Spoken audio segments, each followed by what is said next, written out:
আসসালামু আলাইকুম। বাংলাদেশি এসসি ব্লগে আপনাদের সবাইকে স্বাগতম। আজ নিয়ে আসছি একটা ড্রিঙ্কস, আমের ড্রিঙ্কস। তো কি লাগবে চলেন দেখে নিই।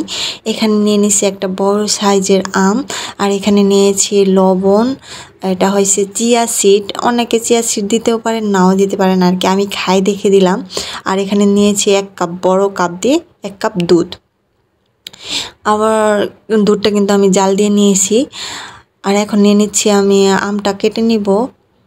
তা আম আমার কাটা শেষ।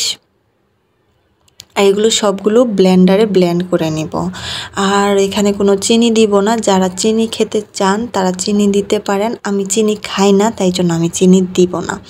তো এখানে আমি দুধটাও দিয়ে দিচ্ছি। দুধ এতটুকু লাগবে না, আমার অল্প লাগবে। আমি যেহেতু 1 গ্লাসের জন্য বানাচ্ছি, তো আমি ওই পরিমাণটা নিয়েই বানাচ্ছি। তো আপনারা যতটুকু বানাতে চান তো আপনারা ওই পরিমাণ মতো নিয়ে নেবেন।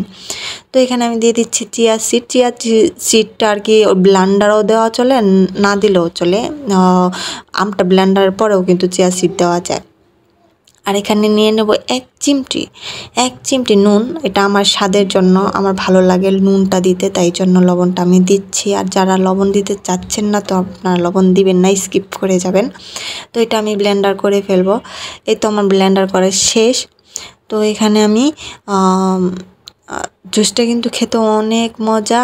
এখানে আপনারা চাইলে পারবেন মানে বরফ আছে না, বরফের টুকরা বা দুধটা একটু ফ্রিজে রেখে দিলেও হবে।